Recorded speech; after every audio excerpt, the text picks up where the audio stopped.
में ऐसा भी बताया गया है कि जो उनको मारने का प्रयत्न था वो जब रंगनाथ स्वामी मंदिर पहुंचे तो वहाँ के जो मुख्य पुजारी थे जो पहले से वहाँ पर स्थापित थे तो उनको भी उनसे ईर्ष्या द्वेष हो गया। उन्होंने भी जहर मिला के कुछ प्रसाद में खिलाने का प्रयत्न किया, लेकिन वो जहर वाला प्रसाद खाने के बाद भी रामानुजाचार्य को कुछ नहीं होता है। तो जो वहाँ के पुजारी जिन्होंने जहर दिया था, मुख्य पुजारी, तो वो भी उनकी पत्नी रामानुजाचार्य को बता देती हैं, है ना, कि इन्होंने ऐसा किया है, आपको जहर देने का प्रयास किया है ना। तो फिर वो माफ़ी मांग लेते रामानुजाचार्य से, लेकिन फिर से एक और बार प्रयास करते रामानुजाचार्य को फिर से जहर देने का प्रयास करते हैं। चरणामृत में जहर मिला देते हैं। रामानुजाचार्य फिर भी कुछ नहीं होता और वो भावावेश में नृत्य करते रहते हैं उस समय। तो वो देखकर बहुत आश्चर्यचकित होते हैं पुजारी और वो भी सरेंडर हो जाते हैं कि रामानुजाचार्य कोई विशेष आचार्य हैं, स्वयं भगवान के विस्तार हैं, है ना। नहीं तो मैंने इतना प्रयत्न किया, जहर खिला दिया, फिर भी इनको कुछ भी असर नहीं हुआ। तो उनको भी अपनी गलती का एहसास होता है और रामानुजाचार्य के चरणों में वो भी शरणागत हो जाते हैं। तो इस प्रकार से ये दो ऐसे विशेष लोग थे जो बाद में पहले तो बहुत ही शत्रुता रखते हैं और ईर्ष्या द्वेष रखते हैं रामानुजाचार्य से, लेकिन बाद में उनके शिष्य बन जाते हैं।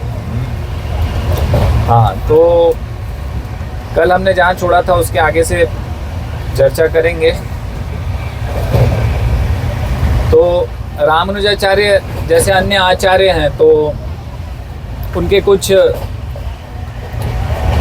मतलब उनको फेवर करने वाले उस समय में कुछ लोग होते हैं और कुछ उनके विरोध में भी होते हैं। तो इसी प्रकार से रामानुजाचार्य के विरोध में भी एक राजा था, कोलातुंग नाम का राजा था।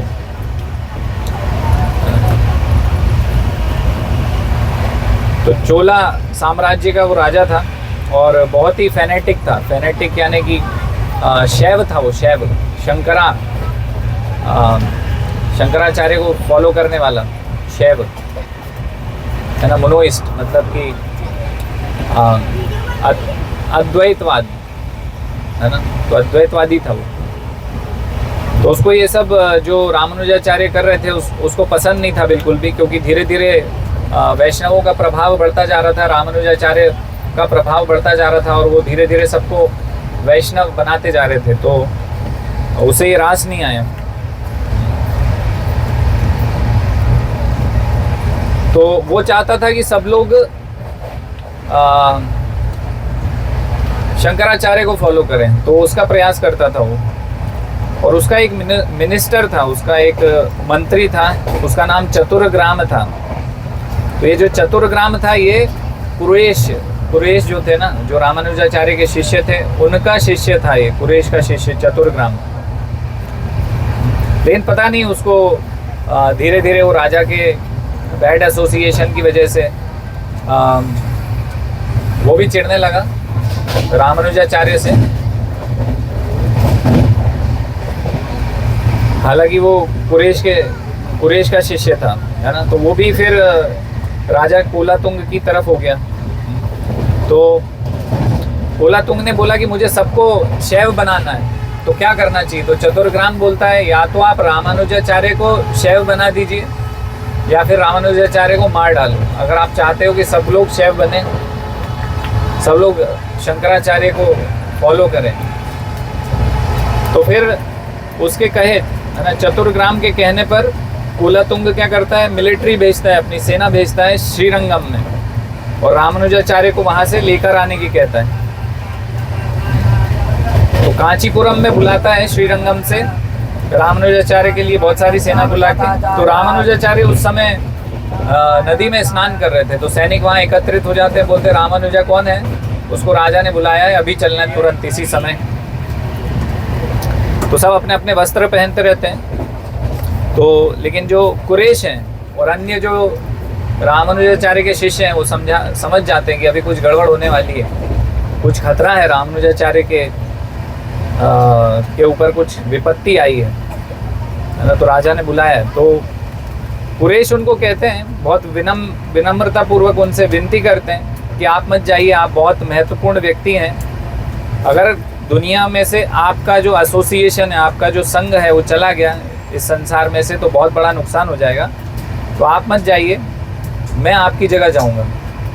तो रामानुजाचार्य मानते नहीं हैं, लेकिन कुरैश भी बहुत जिद करते हैं और कुरैश रामानुजाचार्य के कपड़े पहन लेते हैं, भगवा वस्त्र, और रामानुजाचार्य कुरैश के गृहस्थ वाले वाइट कपड़े पहन के वहाँ से चले जाते हैं। सब सोचते हैं कि कोई गृहस्थ डिवोटी है तो उसको जाने देते हैं, उनको जाने देते हैं।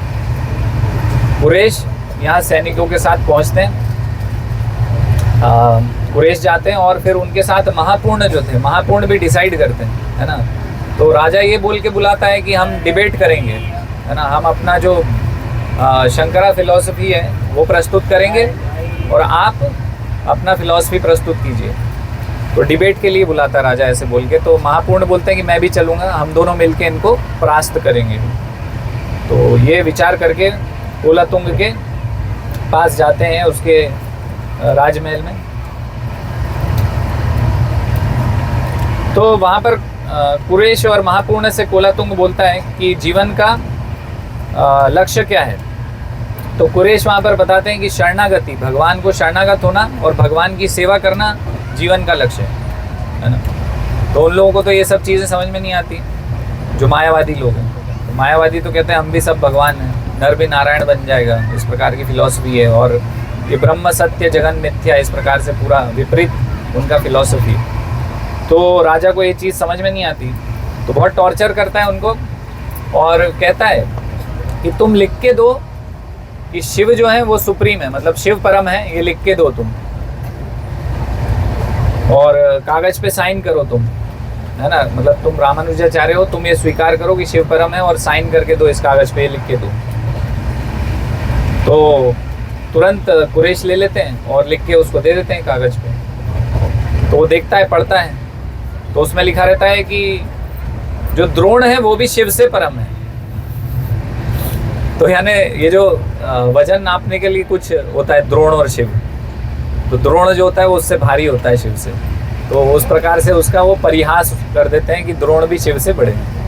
तो वो और सनक जाता है कोलातुंग, है ना, उसका और दिमाग खराब हो जाता है कि ये क्या कर रहे हैं। तो ऑर्डर करता है, आदेश देता है कि इनको मारो मत। ये जो रामानुज है, मतलब वास्तव में तो कुरैश है, तो बोले इनको मारना नहीं, लेकिन इनके ले जाकर इनकी आंखें निकाल लो, महापूर्ण की और कुरैश की। इस प्रकार से आदेश देता है। तो मारने का आदेश इसलिए नहीं देता, इसलिए रुक जाता है क्योंकि रामानुजाचार्य ने एक बार उसकी पुत्री को बचाया था, उसकी जान बचाई थी पुत्री की रामानुजाचार्य ने। तो यादव प्रकाश के समय में एक बार ऐसा होता है कि यादव प्रकाश को राजा बुलाता है कि मेरी पुत्री को भूत प्रेत बाधा आ गई है, उसको भूत प्रेत लग गए हैं, वो अजीब सा व्यवहार करती है, अजीब सी आवाज़ों में अलग अलग कुछ चीज़ें बोलती है, चिल्लाती है ना। भूत प्रेत आ जाते हैं ना किसी के शरीर में, तो वो हो जाता है राजा की पुत्री को, ये कोलातुंग की पुत्री। तो यादव प्रकाश उस समय बहुत फेमस थे और वो ये सब विद्या जानते थे। तो यादव प्रकाश को बुलाता है कोलातुंग अपनी पुत्री को ठीक करने के लिए। तो यादव प्रकाश जाता है और यादव प्रकाश वहाँ पर अपने मंत्र तंत्र यज्ञ सब उच्चारण करता है, लेकिन कोई फर्क नहीं पड़ता।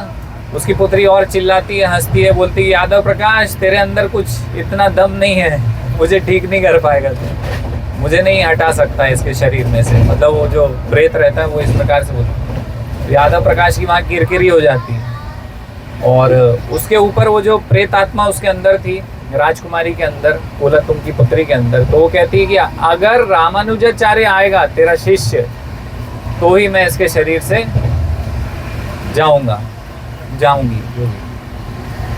तो और किरकिरी हो जाती है यादव प्रकाश की वहाँ पे। तो मजबूरी में यादव प्रकाश को राजा के आदेश पे रामानुजाचार्य को बुलाना पड़ता है। तो रामानुजाचार्य आते हैं वहाँ पर। तो रामानुजाचार्य आते हैं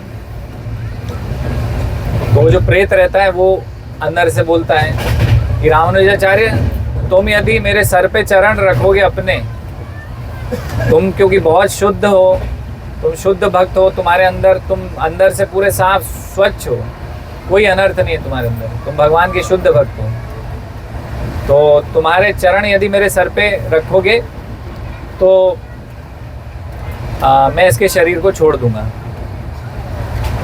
तो उसको बैठाते हैं राजकुमारी को, और जो रामानुजाचार्य हैं उनके सर पे पैर रखते हैं, तो राजकुमारी के अंदर से वो प्रेत निकल जाता है। लेकिन कैसे पता चलेगा, रामानुजाचार्य प्रश्न पूछते हैं, कैसे पता चलेगा कि तुम इस लड़की के शरीर से बाहर निकल गए? तो वो बताते हैं कि बाहर जो बरगद का पेड़ दिख रहा है उसकी एक डाली टूट जाएगी मैं इसके जब शरीर से निकलूंगा। तो जैसे ही रामानुजाचार्य उसके सर पे पैर रखते हैं तो तुरंत ही डाली टूट जाती है और सब समझ जाते हैं कि प्रेतात्मा निकल गई है, तो राजकुमारी नॉर्मल हो जाती है। तो इसलिए रामानुजाचार्य का एहसान था उस कोलातुंग राजा के ऊपर, इसलिए वो आदेश देता है कि आपको मैं जान से नहीं मार रहा हूँ, क्योंकि वो तो जान से मार देता, लेकिन उसकी लड़की इतने में आ जाती है कि बोलती है कि इन्होंने इतना बड़ा, राजकुमारी आके बोलती है कि एहसान किया हमारे ऊपर और उसके ऊपर आप इनको मृत्यु दंड मत दीजिए। तो रोक लेती है कोलातुंग को। तो वो बोलता है ठीक है, अच्छा चलो इनकी आंखें निकाल लो, है ना, मारते नहीं, इनकी आंखें निकाल लेते। हाँ, तो उनकी दोनों को ले जाते हैं, महापूर्ण और कुरेश को, और उनकी आंखें निकाल लेते हैं। तो अभी देखिए कुरेश जो है और महापूर्ण है, दोनों सन्यासी नहीं है। कौन है?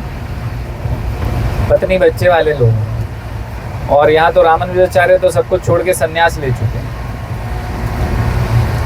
तो यहाँ पर हम देख सकते हैं कि कुरेश और महापूर्ण किस प्रकार से अपने गुरु के लिए अपने जीवन का बलिदान देने के लिए भी तैयार है।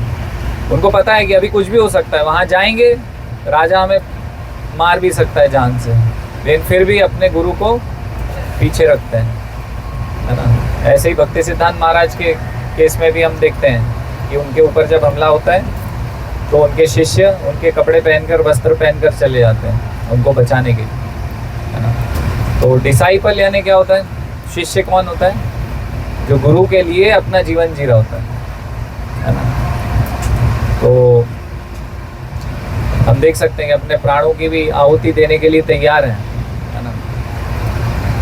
तो हम तो छोटी मोटी सेवाएं करने में भी गुरु के लिए थोड़ा सा सोचते हैं कि करें कि नहीं करें, क्या करें, कैसे करें, नहीं हो पाएगा, है ना। लेकिन हम देख रहे हैं कि यहाँ गृहस्थ भक्त किस प्रकार से समर्पित है अपने गुरु के लिए, अपने प्राण भी न्योछावर करने के लिए तैयार हैं उनके लिए। ये भी नहीं देख रहे हैं कि हमारा घर बार क्या होगा, भाई कौन चलाएगा, कैसे चलेगा, क्या खाएंगे, क्या पिएंगे, हमारे जो आश्रित हैं उनका क्या होगा। तो गुरु के ऊपर इतनी श्रद्धा यहाँ हमें देखने को मिली कि गुरु और भगवान पे इतनी श्रद्धा है कि सब कुछ उनके लिए तैयार हैं करने के लिए, है ना। और उनकी श्रद्धा, उनको पता है कि गुरु की कृपा से और भगवान की कृपा से सब कुछ मेरे परिवार का हो जाएगा, है ना। तो इतनी श्रद्धा हमें भी होनी चाहिए हमारे गुरु और भगवान के ऊपर। हाँ, तो उनकी आंखें निकाल लेते हैं। तो दोनों की आंखें निकल जाती हैं, तो कैसी पीड़ा हुई होगी हम सोच सकते हैं कि हमारी आंखें कोई निकाल ले तो क्या होगा। लेकिन गुरु के लिए वो भी तैयार थे करने के लिए, और किया उन्होंने। महापूर्ण वहाँ पर सोचते हैं कि अभी मेरा सब हो गया है, अभी मैं अपने प्राण यहाँ पर छोड़ने के लिए तैयार हूँ। तो महापूर्ण कुरेश को बोलते हैं कि अभी मेरा समय आ गया है जाने का, तो मैं जाऊँगा। ऐसे भगवान को, अपने गुरु को याद करते हुए, यामुनाचार्य को याद करते हुए महापूर्ण कुरेश की गोद में अपना सर रखते हैं। कहते हैं कि आप एक वैष्णव हैं, आपके अंदर भगवान का वास है, आप स्वयं तीर्थ हैं। तो फिलहाल तो मैं तीर्थ में नहीं हूँ, लेकिन ये जो मैं आपका संग कर रहा हूँ, आपके सर पे मेरा सर मैंने आपकी गोद में रखा है, तो ये इसी बराबर है। मैं अभी गुरु को याद कर रहा हूँ और आपकी गोद में मेरा सर है, तो मैं वास्तव में तो तीर्थ स्थल में ही हूँ, अभी धाम में ही हूँ, धाम वास ही हो रहा है मेरा। तो धाम में शरीर छोड़ूंगा तो वैकुंठ को ही जाऊंगा। इस प्रकार से वो कुरेश की गोद में सर रख के अपना शरीर त्याग कर देते हैं। लेकिन कुरेश अभी अपना शरीर त्याग नहीं करते हैं। रामानुजाचार्य उस समय जब वहाँ से निकलते हैं ना, तो मेलकोटे चले जाते हैं, तो मेलकोटे में रहते हैं। तो उनको पता चलता है कि कुरेश की आंखें निकालनी है, तो कुरेश के पास संदेश भेजते हैं।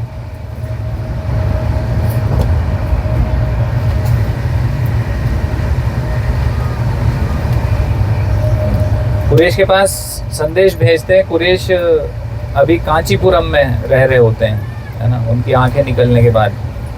तो रामानुजाचार्य बोलते हैं कि आप वरदराज के सामने वैष्णव गीत गाइए और उनसे प्रार्थना कीजिए कि वो आपकी आंखें लौटा दें। आप ये करेंगे तो आपकी आंखें मिल जाएंगी आपको वापस। तो कुरेश वहाँ पर गीत गाते हैं, वैष्णव गीत, भगवान के सामने, वरदराज के सामने, और वरदराज से प्रार्थना करते हैं कि ये जो जिसकी वजह से ऐसा हुआ है कि हमारी आंखें निकाल ली हैं, उसको आप अपना वैकुंठ प्रदान कीजिए, उसको मुक्ति प्रदान कर दीजिए, है ना, उसको पाप ना लगे, है ना। ये जो कुरेश के शिष्य थे उनकी वजह से ही कुरेश की आंखें निकली ना, जो राजा के मंत्री थे, तो उनकी मुक्ति मांग लेते हैं वो, क्योंकि उनको बहुत बड़ा वैष्णव अपराध लगा था। तो वो तो उन्हें तो नर्क भोगने थे, अनेक अनेक जन्म, अनगिनत जन्म। लेकिन ये वैष्णव का हृदय है कि अपने शत्रु के प्रति भी उनका ऐसा भाव रहता है, तो उनको भी मुक्ति प्रदान हो जाती। फिर से रामानुजाचार्य बोलते हैं कि तुमने अपने लिए आंखें क्यों नहीं मांगी, फिर से आप प्रार्थना कीजिए, फिर से भगवान को प्रार्थना करेंगे तो आपको आंखें प्राप्त हो जाएंगी, नॉर्मल हो जाएंगे आप वापस। तो फिर से प्रार्थना करते हैं, और फिर से प्रार्थना करने पर कुरेश भगवान से ये मांगते हैं कि ये जो कुलातुंग है उसकी मुक्ति हो जाए।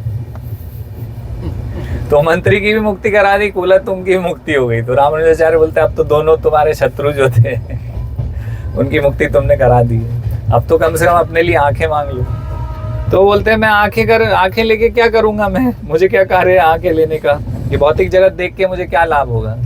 मैं तो भगवान के और मेरे गुरु आपके दर्शन करना चाहता हूँ, और मेरी कोई अभिलाषा नहीं, मुझे दुनिया में कुछ भी नहीं देखना। और तो क्योंकि गुरु की ऐसी इच्छा थी तो प्रार्थना करते हैं भगवान से, वरदराज से, और वरदराज उनको वापस आंखें प्रदान करते हैं। लेकिन वो आंखें ऐसी होती, दिव्य आंखें होती, दिव्य चक्षु प्रदान होते हैं उनको। तो वो वरदराज को देख सकते थे और अपने गुरु को देख सकते थे, केवल इतना ही देख सकते। तो कुरेश बताते थे कि भगवान को ऐसी माला चढ़ी हुई है आज, इस रंग का, आज ये आभूषण पहने भगवान ने। तो सब कुरेश बता देते थे कि भगवान कैसे दिख रहे हैं, भगवान का रूप कैसा दिख रहा है ना। तो ये भगवान की कृपा से उनको दिव्य चक्षु प्राप्त हुए।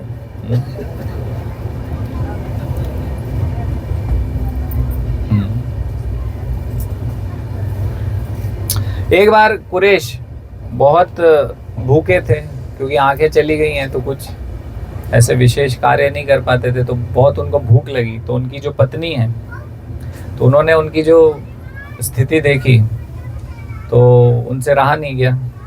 तो उन्होंने रंगनाथ से प्रार्थना करी कि कुरेश के लिए कुछ प्रसाद मिल जाए। तो भगवान के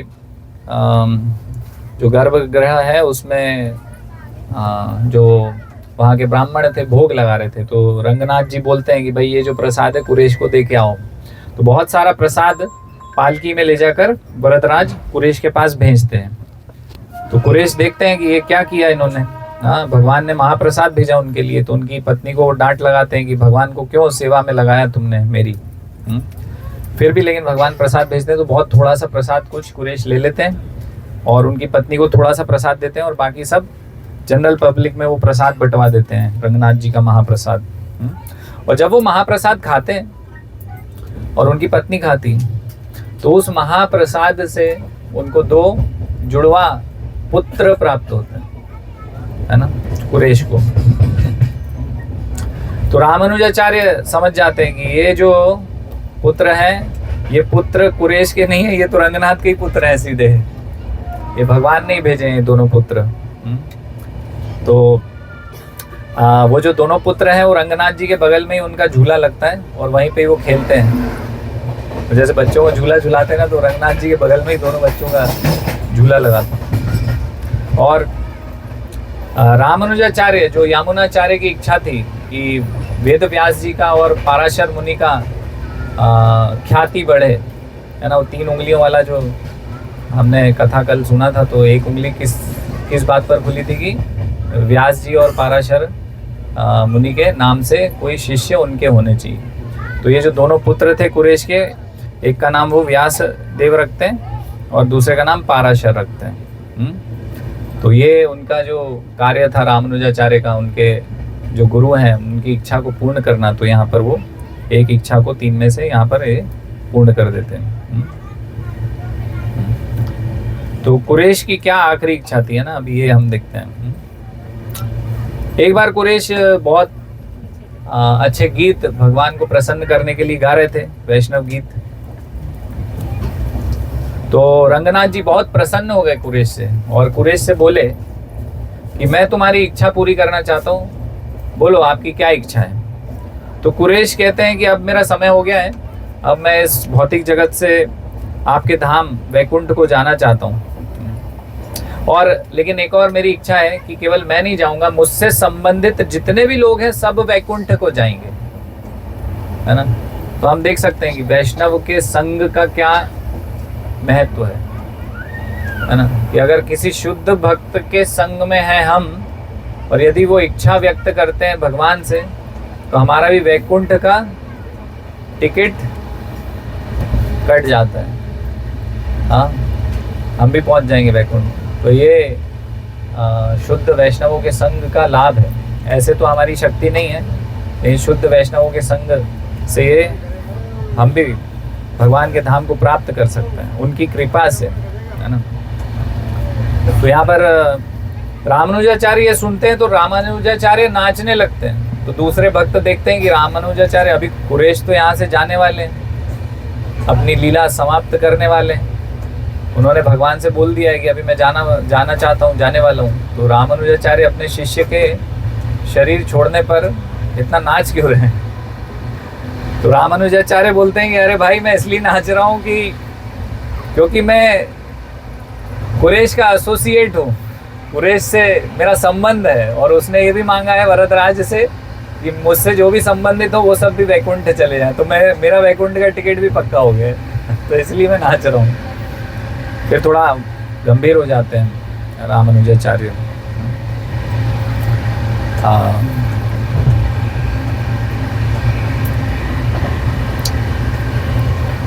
कुरैश से पूछते हैं कि आप क्यों अभी जाना चाहते हैं। तो कुरैश बोलते हैं कि भाई, मैं जानता हूँ आप सब भी वैकुंठ आने वाले हो, तो मैं पहले पहुँचूंगा और थोड़ा सा वहाँ तैयारी करके रखूँगा, तो हम सब फिर साथ में वैकुंठ में रहेंगे। तो आप सब भी वहीं आने वाले हैं, तो क्या हुआ, मैं थोड़ा पहले चले जाता हूँ, आप लोगों की सेवा में कुछ वहाँ तैयारी करके रखूँगा।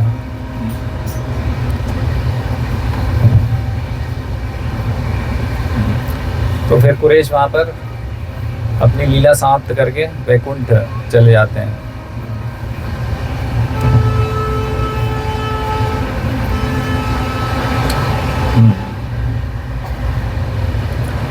ये थोड़ा सा अभी हम ये सुनेंगे कि रामानुजाचार्य किस प्रकार से अपनी लीला समाप्त करके गए।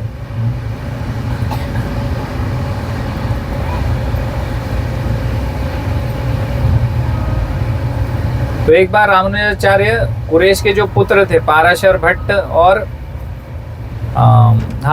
पाराशर भट्ट जो कुरैश के पुत्र हैं, उनको रंगनाथ स्वामी के डीटीज के सामने लेकर आते हैं और रंगनाथ से प्रार्थना करते हैं कि इनको अगला आचार्य, श्री संप्रदाय का अगला आचार्य बनाना है, तो आप इनको शक्ति प्रदान कीजिए उसके लिए।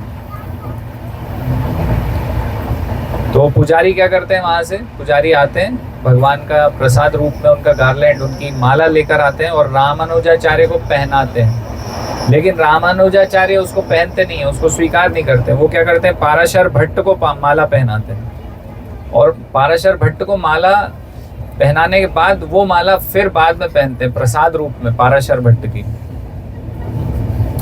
तो ऐसा क्यों करते हैं वो?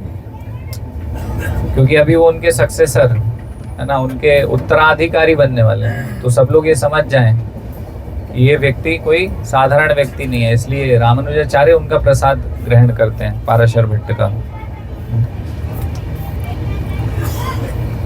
और फिर पाराशर को वो व्यासासन पर बैठाते हैं, उनको गले लगाते हैं, है ना, और सभी भक्तों को बता देते हैं कि ये अब से मेरे उत्तराधिकारी हैं।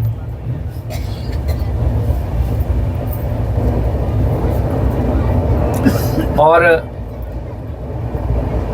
जिस दिन रामानुजाचार्य अपना शरीर छोड़ने वाले थे, मतलब अपनी लीला समाप्त करने वाले थे, शरीर क्या छोड़ेंगे, मतलब आचार्य तो दिव्य शरीर से ही आते हैं। तो अपनी लीलाएं जिस दिन समाप्त करने वाले थे उस दिन सभी को बुलाते हैं और सबके हाथ जोड़ते हैं, सारे शिष्यों के अपने हाथ जोड़ के माफ़ी मांगते हैं, है ना। सारे पुजारियों को बुलाते हैं कि मैं बहुत ज़्यादा स्ट्रिक्ट था, है ना, और मैंने काफ़ी आपको सेवाओं में इंस्ट्रक्शंस दिए, मैं बहुत स्ट्रिक्ट था, तो मुझे माफ़ करिए। जो भी मैंने किया वो भगवान की सेवा के लिए किया, ताकि भगवान की सेवा अच्छे से हो पाए। तो जितने भी रूल रेगुलेशन हैं इनका पर्पस क्या है, जो भी, जैसे कि देखते हैं हम हमारे शिक्षा गुरु दीक्षा गुरु बहुत सारे इंस्ट्रक्शंस देते रहते हैं हमें, ऐसे नहीं करो, ऐसे करो, अरे ये तुमने गड़बड़ कर दिया, ऐसे होती है क्या भगवान की सेवा, अच्छे से करो, है ना। तो इस प्रकार से सारे शिष्यों को हमेशा ताड़न करते हैं गुरु। तो इसलिए जो उनका जाने का समय था उस समय सबसे कोई हाथ जोड़कर माफ़ी मांग रहे हैं, सभी से क्षमा मांग रहे हैं सबसे, है ना। इसकी आवश्यकता नहीं है। सारे शिष्य बोलते हैं कि आप क्यों ऐसा कर रहे हैं, आपको माफ़ी मांगने की आवश्यकता नहीं है। आपने हमारे कल्याण के लिए, हम अच्छे से भगवान की सेवा कर पाए, इसलिए हमेशा हमें इंस्ट्रक्ट किया है।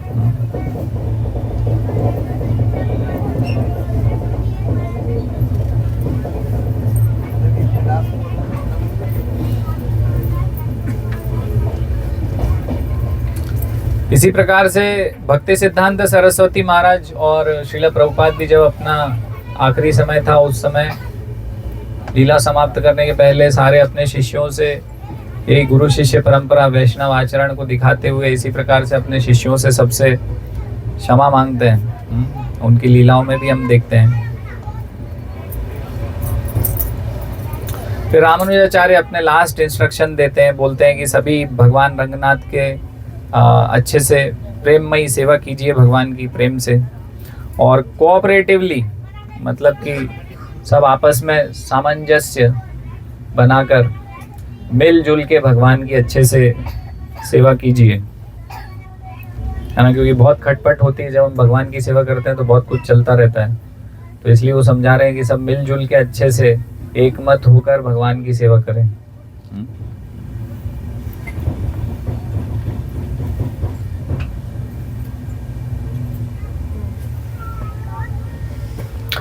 फिर ये सब जो इंस्ट्रक्शंस थे उन्होंने दिए, और उसके बाद रामानुजाचार्य उनके जो भाई थे गोविंद, उनकी गोद में उन्होंने सर रखा और पैर अपने जो शिष्य थे आंध्रपूर्ण, उनके गोद में रखा पैर, और सर रखा गोविंद के गोद में। सारे डिवोटीज जितने भी थे वहाँ पर भगवान का नाम ले रहे थे, अलग अलग मंत्र उच्चारण कर रहे थे, और जो उनके फेवरेट श्लोक थे शास्त्रों में से वो सब उच्चारण कर रहे थे। रामानुजाचार्य ने अपने जो गुरु थे महापूर्ण, उनके पादुकाएं मंगाई, पादुका पर उन्होंने ध्यान लगाया, अपने गुरुजन यामुनाचार्य अपने गुरु को याद किया, और फिर यहाँ से अपनी लीला उन्होंने समाप्त की। वे भी भगवान की नित्य लीला वैकुंठ में प्रवेश किए। पानी बोतल, पानी का बोतल, पानी बोतल। तो हम देखते हैं कि रामानुजाचार्य का जो असली शरीर है वो प्रिजर्व करके रखा है उन्होंने अभी भी, है ना। तो भगवान की इच्छा से ऐसा कहते हैं कि भगवान ने बोला है कि ये रामानुजा का मंदिर जो है यहाँ पर पास में बनाया जाए, तो इसलिए वो रामानुजाचार्य का जो समाधि है वो बनाया गया वहाँ पर, और उनका वैसा का वैसा जो शरीर है उसको प्रिजर्व करके वहाँ पर रखा हुआ है। यानी अभी भी रामानुजाचार्य वहाँ पर बैठे हुए हैं, भगवान की सेवा करवा रहे हैं सभी भक्तों से। और इसके पहले एक और यहाँ पर इंसिडेंट हुआ था कि रामानुजाचार्य, क्योंकि उनके जो शिष्य थे वो अलग अलग जगह पर थे, और वो इस प्रकार से थे कि रामानुजाचार्य चले जाएंगे तो वे भी अपना शरीर छोड़ देंगे, लेकिन रामानुजाचार्य उनको समझा कर गए थे कि ऐसा नहीं करना है। तो रामानुजाचार्य एक डीटी बनवाते हैं, खुद का एक अर्चा विग्रह मूर्ति बनवाते हैं, और उसकी प्राण प्रतिष्ठा कैसे करते हैं, उसमें उसको गले लगाते हैं वो मूर्ति को, वो गले लगाते हैं थोड़ी देर के लिए, और इस प्रकार से उसको प्राण प्रतिष्ठित उसमें ही प्रवेश कर जाते हैं। और फिर उसको उन्होंने अपने जो जन्म स्थान है श्री पेरम्बदूर वहाँ भिजवाए। तो अभी भी ये श्री पेरम्बदूर में उनका ये जो डीटी जो उन्होंने बनवाया था वहाँ पर है। हरे कृष्णा।